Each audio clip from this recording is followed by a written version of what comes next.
Santa Catarina segue em retomada econômica. Em agosto, o estado bateu recorde histórico e exportou 50,8 mil toneladas de carne suína, um aumento de 55% em relação ao ano passado. Número de mortes por coronavírus vem caindo nos últimos 10 dias em Santa Catarina. O estado tem a menor taxa de letalidade do país. E o fim de semana deve ser de calor em todo o estado. Com a previsão de sol, a fiscalização aumenta nas praias e parques da capital. O SBT News está no ar.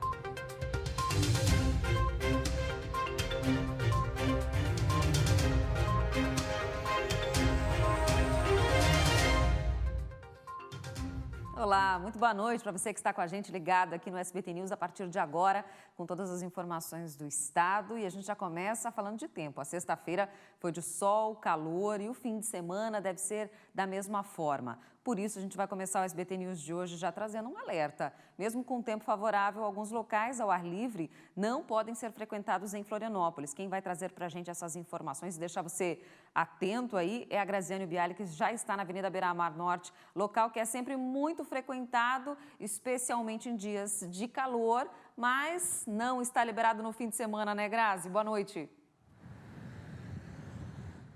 Boa noite para você, Bruna. Boa noite a todos. Exatamente, não estará liberado.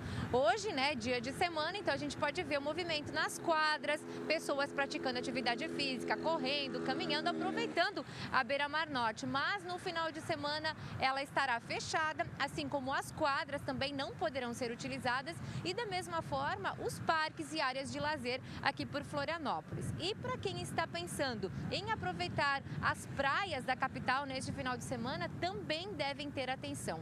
Afinal de contas, só é permitido nas praias a prática de atividades físicas. Então, aquela corridinha, uma caminhada, dar um mergulho, enfim, né? E, claro, então não é permitido a permanência das pessoas na praia. Também, o que está permitido são as mesas e cadeiras de bares e restaurantes, que podem ficar na faixa de areia até às 6 horas da tarde para que as pessoas possam fazer o consumo, mas seguindo todas as regras. O distanciamento entre as mesas, o uso de máscaras para circular ali naquele local, tudo dentro do decreto que foi estipulado aí pela prefeitura e que ainda está em vigor. Então, para deixar bem o alerta, reforçando, fica proibida a permanência das pessoas na faixa de areia. Não dá para pegar a família, ir para lá, sentar nas cadeiras ou tomar banho de sol. Somente a prática de atividades físicas, de exercícios, inclusive até esportes em grupos também já está permitido. Por conta disso, a Guarda Municipal de Florianópolis vai intensificar a fiscalização, então, durante o sábado e o domingo, nas praias, nos parques, justamente para orientar e fiscalizar, né, para evitar as aglomerações aí para os turistas e também os moradores aqui de Florianópolis. E por falar em final de semana, em aproveitar a praia, vamos saber então como fica a previsão do tempo para todo o estado.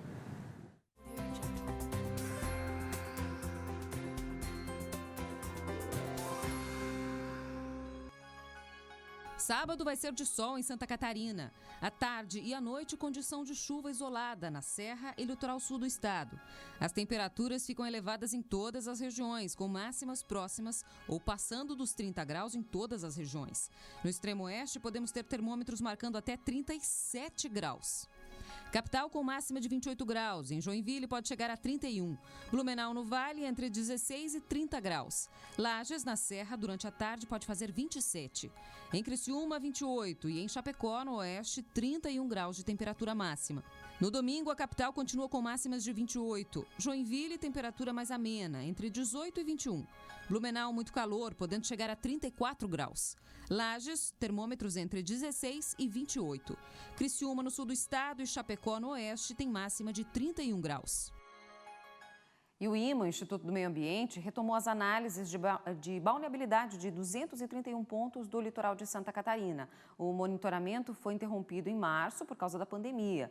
A novidade agora é que os relatórios de balneabilidade vão ser divulgados como impróprio ou indeterminado para o banho, já que é preciso analisar pelo menos 5 amostras do material coletado para assegurar a balneabilidade do local. E como as últimas coletas foram feitas em março, as 5 análises devem ser feitas novamente para ter, então, um resultado confiável, né? Primeiro tem que testar 5 vezes. A previsão para que as análises de balneabilidade estejam normalizadas é para a terceira semana do mês de outubro. E a partir de segunda-feira, veículos de passeio voltam a circular pela Ponte Hercílio Luz, depois de quase 4 décadas. Inicialmente, o trânsito será liberado em horários específicos para teste. Foram 38 anos fechada, boa parte em reforma para voltar a funcionar. Interditada por completo desde 1991 por problemas estruturais, a Ponte Hercílio Luz foi reaberta em dezembro de 2019. Desde o início desse ano, o trânsito vem sendo liberado, aos poucos, para ônibus, veículos oficiais e táxis. A partir de segunda, ela volta a funcionar como uma ligação entre ilha e continente, permitindo o tráfego de veículos de passeio. Mais uma alternativa que será colocada em teste para desafogar o trânsito da capital. Ajuda, mas eu acredito que vai ser uma porcentagem muito pequena ainda. Os veículos de passeio poderão transitar das 11 da manhã às 7 da noite durante a semana, porém só será permitida a passagem de carros com 2 ou mais ocupantes. Sábados e domingos, a ponte continua fechada. A fiscalização será realizada pela Polícia Militar e Guarda Municipal de Florianópolis. Nós temos recursos como vídeo monitoramento, outros equipamentos de tecnologia também serão implementados para que possa auxiliar as equipes da Guarda Municipal e da Polícia Militar, que nesse primeiro momento vai estar aqui acompanhando a todo instante e fazendo o monitoramento visual, a fiscalização presencial para realmente ter a validade e o cumprimento da regra estabelecida. E é importante ficar atento, das 7 da noite às 11 da manhã o tráfego fica exclusivo para ônibus, táxis e veículos oficiais, que podem transitar também ao longo do dia. Já o trânsito para veículos particulares com apenas um ocupante, motocicletas ou caminhões, continua proibido. Os motoristas que descumprirem essas normas serão notificados. Vai estar sinalizado e aquele que não respeitar essa regra estabelecida pode ser notificado sim. Há multa prevista no Código de Trânsito para esse tipo de infração e a ideia é que num primeiro momento a gente passe bastante orientação, dê orientação e esteja aqui comunicando as pessoas dessa regra estabelecida para que a gente possa diminuir o número de pessoas que vêm com seus veículos. Quanto mais a gente tiver veículos compartilhados, menor é a quantidade de carro. Essa é a ideia. Aos poucos, a ponte volta à função original e a memória cultural e afetiva ganha um novo capítulo na história. A gente começa, inclusive, a criar uma nova memória a partir dela, né? E para ela, porque a memória ela vai se modificando a partir do tempo, né? Então, o fato dela estar reaberta novamente vai, a partir de agora, criando novas possibilidades de interpretação para a Ponte Hercílio Luz também. A importância da Ponte Hercílio Luz para a capital vai além da mobilidade urbana. É símbolo da história, tombada como patrimônio cultural. Pela historiografia, a gente consegue observar que ela já foi construída com a intenção de ser um ícone, de ser um símbolo, né? Dessa modernidade que tinha relação com esse início de século, início do século XX. Essa data de agora também vai ser uma marca na história da Ponte Hercílio Luz, né? Na biografia dessa ponte. E uma ótima notícia para a economia de Santa Catarina vem do setor de agronegócios. Segundo uma pesquisa divulgada pelo IBGE, o Brasil bateu recorde na exportação da carne suína. É o maior índice desde 1997. Santa Catarina é responsável por 50% da exportação da carne suína do Brasil. Só em agosto, o estado exportou 50,8 mil toneladas de carne suína, um aumento de 55% em relação a agosto de 2019, e faturou 110 milhões de dólares, o que equivale a quase 370 milhões de reais. O crescimento, mais uma vez, é puxado pela China, que importou 33 mil toneladas do produto. O secretário de Estado da Agricultura, Ricardo Gouveia, falou qual é o diferencial do estado nesse setor. Olha só. A grande diferença, podemos dizer, que é o próprio produtor nosso, né? O ser humano aqui, né, em Santa Catarina, a cultura nossa, ela ajuda muito, né? Há uma seriedade, há uma forma de trabalhar muito grande, né? E a indústria nossa é uma indústria também muito forte tecnologicamente, uma indústria bem desenvolvida, né? Com trabalhadores também muito envolvidos. Para isso, com isso, nós temos um destaque que é a sanidade, o programa de sanidade que nós temos no estado. Hoje é referência, como eu disse, né? Em vários países. Agora um dado positivo, mas na saúde. Santa Catarina tem apresentado nos últimos 10 dias uma queda acentuada na taxa de letalidade do coronavírus. Nós trouxemos aqui alguns dados para tentar mostrar a situação em que o estado se encontra nesse momento. No dia 11 de junho, Santa Catarina contava com 186 mortes por Covid-19 e uma taxa de letalidade de 1,44%, com média de 4,5 mortes por dia.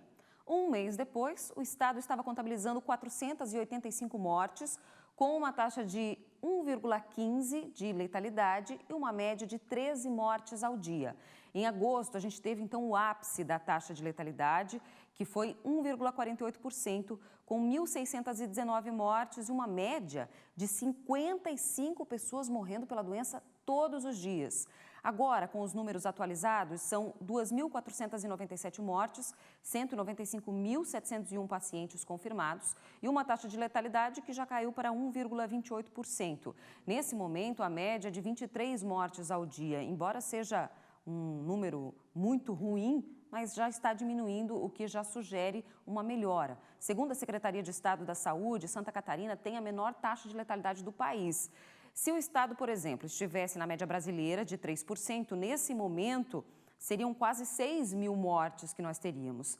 Ainda, segundo a Secretaria, apesar de ter alcançado até 83% de ocupação dos leitos de UTI em todo o estado no mês de agosto, nenhuma das mortes que foram registradas foi causada por falta de leitos em Santa Catarina. E mais 25 novos leitos de UTI foram habilitados pelo governo do estado e para tratamento de adultos com Covid-19 em 2 hospitais de Santa Catarina. São 5 leitos no Hospital Santa Cruz, em Canoinhas, e 20 no Hospital Marieta Conter-Bornhausen, em Itajaí. Os leitos devem ficar disponíveis para tratamento da doença pelo período de 90 dias, podendo ser prorrogado por mais 30 dias. Os municípios também receberam recursos financeiros para o combate à pandemia. Será repassado o valor de R$ 720 mil para Canoinhas e 2,88 milhões de reais para o município de Itajaí.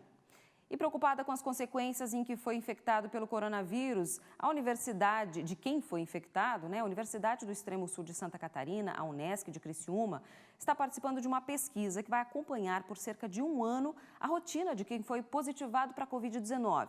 Acompanhe. Os pesquisadores irão avaliar os pacientes que estiveram internados por coronavírus pelo período de até 1 ano após a alta hospitalar. Nesse tempo, não apenas a taxa de mortalidade da doença vai ser avaliada, mas as possíveis sequelas no campo neurológico e como a Covid-19 afetou a qualidade de vida dos pacientes. Nessa primeira etapa da pesquisa, 100 pacientes das cidades de Florianópolis, Joinville e Criciúma já estão sendo avaliados. A pesquisa foi contemplada pelo edital do Conselho Nacional de Desenvolvimento Científico e Tecnológico, vinculado ao Ministério da Ciência, Tecnologia e Inovações. Em Santa Catarina, a Unesc, aqui de Criciúma, foi a única universidade comunitária com projetos de pesquisa aprovados. Esse estudo tem como principal objetivo determinar quais são os fatores predisponentes a desfechos em Covid-19. A gente tem como hipótese de que a longo prazo a Covid leve a alterações sustentadas, alterações cognitivas, alterações de função pulmonar, alterações de qualidade de vida, e por isso a gente vai acompanhar os sobreviventes de Covid por 1 ano para tentar determinar também os fatores associados a essas alterações tardias sustentadas que vão impactar na qualidade de vida desses indivíduos.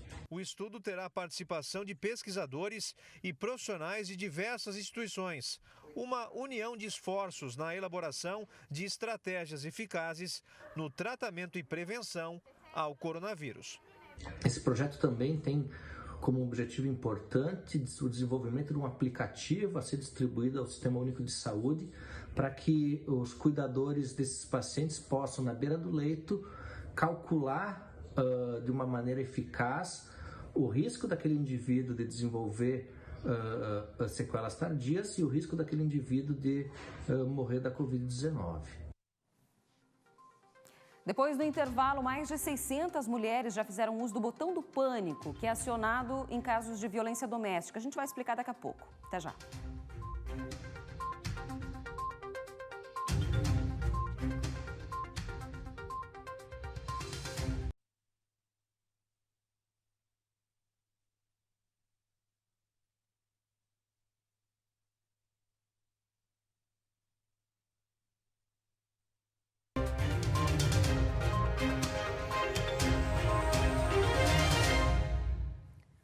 Uma força-tarefa da Defensoria Pública da União, Ministério Público do Trabalho e Polícia Federal resgatou trabalhadores em condição de escravidão em uma plantação de cebolas no município de Ituporanga.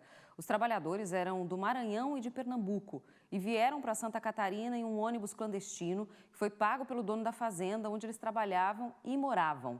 O Ministério Público do Trabalho entrou com uma ação de indenização por dano moral individual e coletivo. Alguns dos trabalhadores receberam passagens para retornar às suas cidades e outros foram contratados de forma regularizada para trabalhar em fazendas da região ali mesmo do Alto Vale. E agora uma notícia alarmante e triste. Já foram cometidos 35 feminicídios em Santa Catarina desde o início de 2020. Os recentes casos reacenderam a discussão sobre a necessidade de políticas públicas no combate a essa violência contra a mulher. 645 mulheres vítimas de violência doméstica utilizam o botão do pânico em Santa Catarina. O Poder Judiciário sentiu a necessidade de dar mais efetividade às medidas protetivas já vigentes e atuar no tempo de resposta para dar mais segurança às mulheres que já foram agredidas e que possuem essa proteção judicial.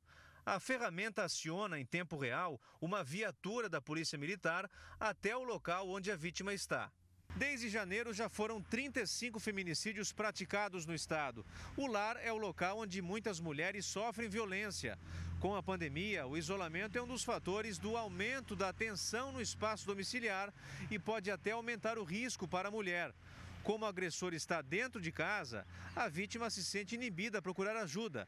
Muitos crimes são cometidos por ex-companheiros que, na maioria dos casos, não aceitam o término da relação. Como foi no caso dessa quinta-feira, em Balneário Rui do Silva, quando um policial militar da reserva, não aceitando o fim do relacionamento, matou a ex-mulher e depois tirou a própria vida. Na quarta, em Blumenau, no Vale do Itajaí, uma mulher de 50 anos foi encontrada morta dentro de casa. De acordo com a Polícia Militar, um homem, que seria o ex-companheiro dela, estava inconsciente ao lado do corpo. Já na segunda-feira, em Araranguá, uma mulher de 42 anos foi assassinada a facadas dentro de casa. O principal suspeito do crime também é o companheiro da vítima. A Polícia Civil está atenta aos casos de feminicídio ocorrido nos últimos dias.